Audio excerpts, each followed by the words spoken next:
یہ تو آپ کی پیدائش پر ذکر ہے.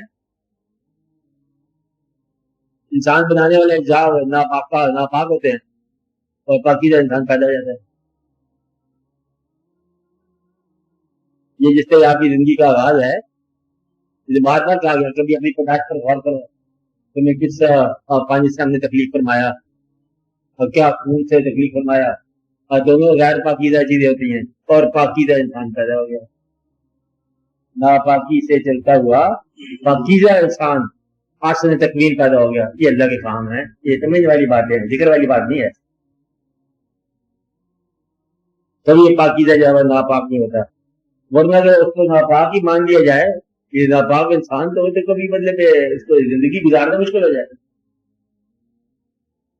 کہ دونوں چیزیں جو ہیں وہ ناپاک گنی جاتے ہیں انسان کی تکلیف کے لیے، اور نتیجہ انسان ہے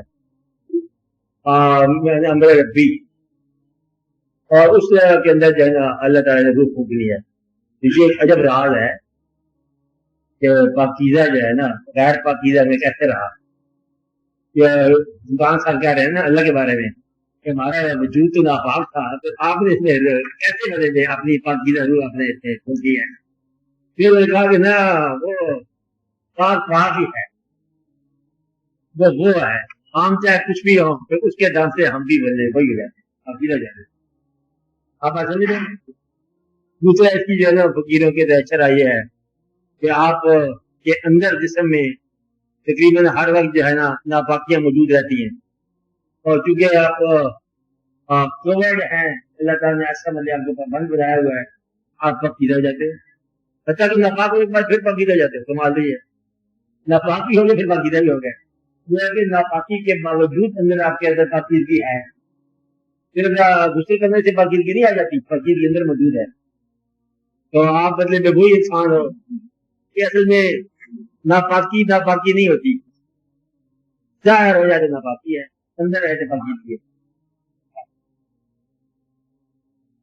جب آپ سے بدلے میں علائش باہر نکلے ناپاک ہو، اور علائش سے موجود ہیں پاکیزہ.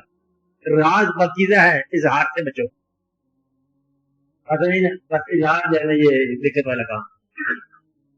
تو اس لیے آپ نے ناپاک انسان نے نماز پڑھنی ہے، اسی کو عرفان ہونا ہے، اسی کو گیان ہونا ہے، اسی سے عروج حاصل کرنا ہے، اسی سے پیغمبر بننے ہیں، اسی سے والدین بننے ہیں، اسی سے بڑا واقعات ہے.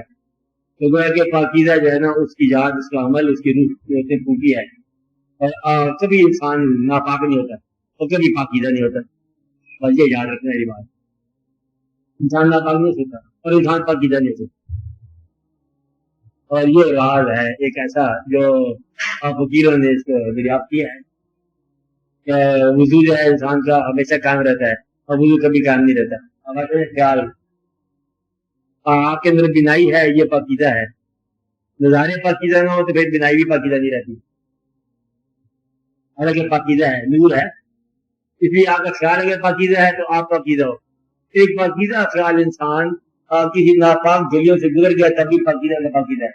وہ دوسرا یوں ہے کہ اگر رلدے بھی پلیتی ہوئی، ہاں اگر مطلب ناپاکی سے بھی گزر جائیں تو وہ ہے تو ان حالات سے گزر گئے وہ لوگ، ان واقعات سے گزر گئے.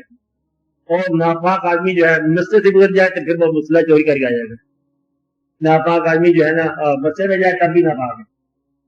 پاکیزہ آدمی جب مندر میں چل جائے تب بھی پاکیزہ ہے. تو یہ ہے کہ یہ پاکیزگی جو ہے نا اسے کہتے ہیں تطہیر. تطہیر جو ہے نا یہ ایک مقام ہے اور یہ بڑا مقام ہے، سمجھنے والا مقام ہے. اور تطہیر ہمیشہ مطہر رہتی ہے. اور یہ یاد رکھے اتنی سی بات کہ تطہیر جو ہے نا وہ ہمیشہ مطہر ہے. بس یہ اللہ کا کام ہے، اس سے بحث کی ضرورت نہیں.